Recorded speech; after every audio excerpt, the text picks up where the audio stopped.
All right, welcome back. RealCopStoriesVideos.com. Approaching 380 cop stories. Please look them up. 6, 7, 8 minutes, depending on content. All police work, all my babies. One of our officers getting shooting another officer in the coffee room. Somebody ingesting PCP in the coffee room has to be tackled by fellow officers. Nude people everywhere. Please look them up. They're great. I got gross alerts and all the Vice stuff. A lot of Vice. I worked 4 years in Vice. Great stuff. Okay. In addition to that, I'm coming up on 200 questions and answers. So ask me a question, and I'll reply to you directly, and I'll put it on video.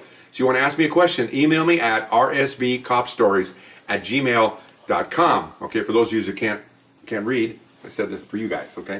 All right, I want you to ask me questions, okay? So now we're ongoing response to a question about what did you do, how'd you get into the academy, and what did you do when you were there? Okay, so I left off with being at the gymnasium at 5 o'clock in the morning, being yelled at by two, what they call troop handlers, or they were called, well, there was a name, the name will come to me in a minute. I think they were called class instructors or something. I can't remember the name. It's been a long time ago, 1971. But anyway, so they're yelling at they're telling us what we're going to do for the day, okay? And then they come out and we all march down, pretty much not march, we weren't marching yet. We walk down to the police store. There's a store there. And you find out real fast, this isn't the Marine Corps, where they issue uniforms and boots and all this stuff. Everything we have to buy, okay? And they put it on a tab. Remember, now we're already being paid for this, so you already got your credit going in the store because they know people aren't going to be able to spend or afford don't want to impact you of spending $400 or $500 to arrive and all of a sudden what's going on here. So they put it on a tab, and then they'll say when you get paid, they expect you to start paying this off. Again, with the responsibility that comes with this job, they expect reciprocation on responsibility. They're going to trust you with this stuff, and you need to pay back your debts. This is pretty much the way it goes. And all this time, the background investigation is going. I'll get into that later. So you get down there, and you need sweat to work out in the fields. You need shorts. You get 3 or 4 pairs of shorts. You need sweatpants, sweat tops, tennis shoes. Oh yeah, and then and pretty much that's pretty much it for starters. Okay, and then they have, of course, the whole stationery section. You need pencils, papers, pens, tablets. Because you're going to college. You're going to get college credits for this 6 months. Not a lot, but you get I think like a dozen or something. Doesn't really matter. I'm not there for the college credits. I'm there to be a police officer. Okay, but that's fine. So you're basically buying all the equipment you need to basically go to a college I should say this way, to a police academy /college. Okay, you're gonna have to study a lot of physical exercising, a lot of physical stuff, and get into that. So that's kind of like the first 4 hours. And they tell you to go to lunch.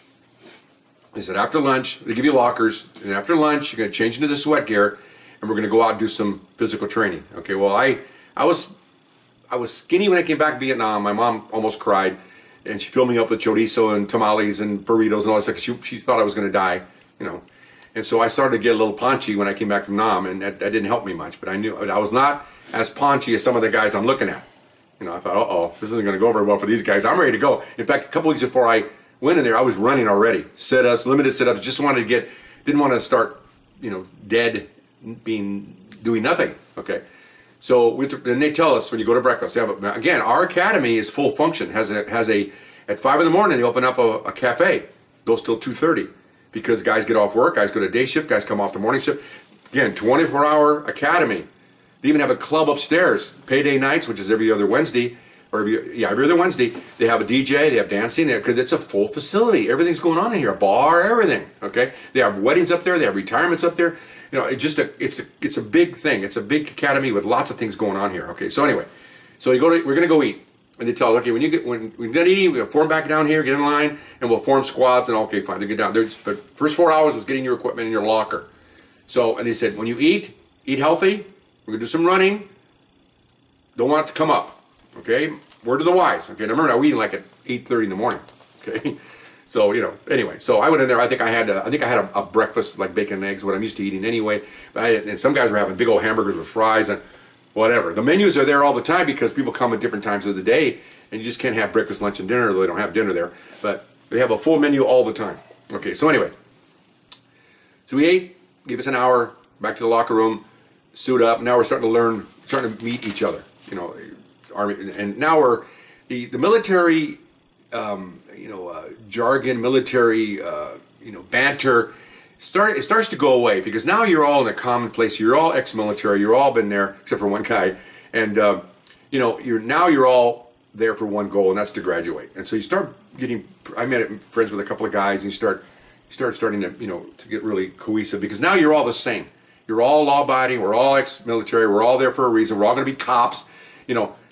Cops can't be robbers, marijuana smokers, coke users, and wife beaters. No. This is, I hate to brag, but this is a clean-cut all-American unit. You're going to have guys here that you have to pass so many things to get here. Okay, fine. So now we get out, and we met down at the thing, and then we just kind of sauntered into a track. They have a track there, it's a short 1/8 track. And so they now put us in squads, the tallest to the shortest. They have 3 squads of 10 each, pretty much 12 each. And then they picked a leader, squad leader. It's going to be like the liaison between the instructors and the squad. Tell us what things going on. That's fine. They designated that. Had some workouts, had some tryouts for that, because they wanted guys that can, because we're going to march everywhere now. So they want guys that can call cadence. So I volunteered along with 2 other Army guys, and we had like a competition. And I came in second in a 3-man race, and they gave it to an Army guy who was an ex-lieutenant. Yeah, right. Okay. Well, anyway, I found out later on he was pretty much an office pogue, but they like to have, they can brag and say, oh, we gave it to a lieutenant. Yeah, great. I'm an only sergeant. Sorry about that. So anyway, so I'm not bitter. Yes, I am. No, I'm not. I'm kind of glad, because it's a lot of work for that guy. He had to constantly be, pick up the ire of the guys whenever they didn't like something. And I just wanted to get through this thing. I mean, really. Okay, so now we go to physical training.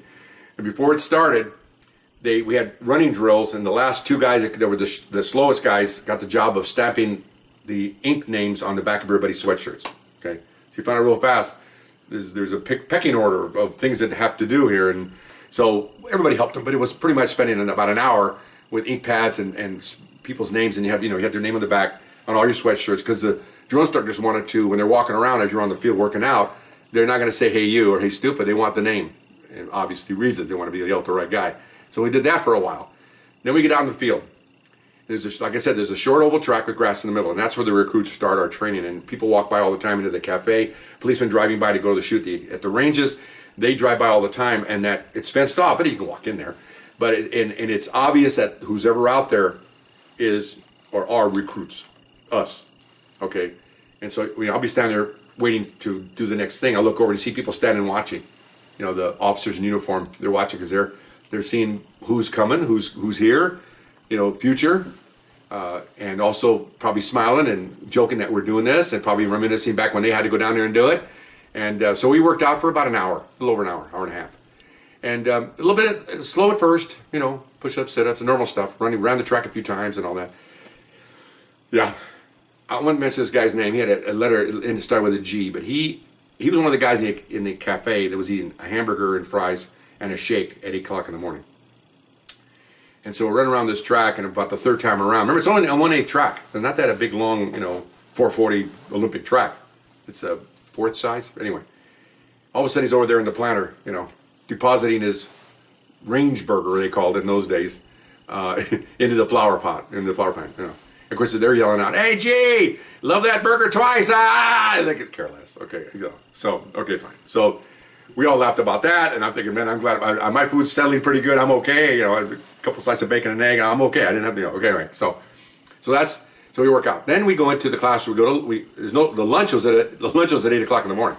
Okay, so our work is 5 to 8 hours. That we're finding about 3 o'clock. I guess we're 2:30. So about noon we go to our first classes. Okay, and I remember the guy. I remember his name today. I won't tell his name, but he was an instructor. He was an officer. Had administrative ability, so he's the English writing instructor. And in our line of work, writing is important because the reports have to be accurate, they have to be grammatically correct, they have to be everything you can think of when you're writing a report. Why?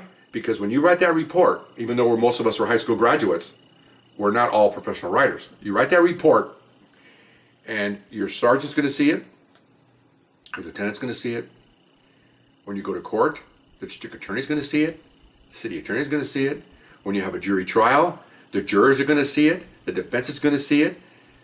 If you get in a shooting, the shooting team's going to see it, the district attorney's going to see it, the chief of police is going to see it. So you have to make sure that you can write. And so it's very important. This one instructor was a really nice guy, and he introduced us to what we're going to be doing. Basically a lot of writing, a lot of reading, a lot of law, a lot of interpretation of laws, because again, we have to make sure we do this right, because and he pretty much told us that this is the real deal here. This is very important because you're dealing with lives. This is not so dramatic. You're dealing with the future of an arrestee, and if you screw up, there's all kinds of levels of problems if you make the mistake on the report. The department could get sued. You could get sued.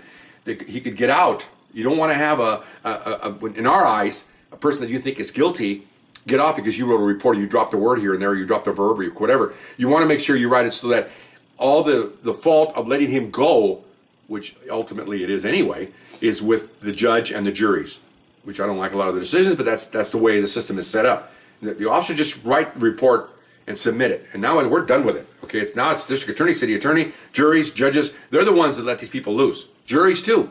Juries that let people loose ought to be ashamed of themselves because they're letting these people back in the streets. OJ is a classic example. Okay, can't be doing that. But again, the people decide who they want and who they don't want to be incarcerated. That's the bottom line. Okay, so anyway, here's what's interesting. You go everywhere you go, there's a place you have to sit. Whether you're standing in formation, whether you're working out on the field in physical training, everybody stands in certain spots the way every day. It's every day. Classrooms the same way. You go in there and they put you in rows of chairs, probably about 7 per rows, 4 or 5 rows. Okay, and alphabetically, put you from one to side and one to the other. Okay, so those are the chairs you're going to have the whole time you're there. We only have one classroom. We go work out, we go shower, we go eat, we go to the classroom. We go work out, we go shower, we go to the classroom. The same classroom, same class, actually physical room. So that's where you sit. I was like fourth seat back from the front. Okay, tell you why this is interesting. Because remember now back to backgrounds. Now while you're in the academy, a few days into it now, maybe a week, doing the same routine every day. You get up there, you get to 5 o'clock in the morning. Oh no, I should back up. Let me back up. We're still at the classrooms. Okay, so you assign your seats. As you're doing your background, sometimes the backgrounds reveal something. And again, they're looking for honest employees. So if you say I never had a ticket, and they found out you had a ticket, the ticket itself is not a big deal. But the fact you're lying about it is a big deal. Okay?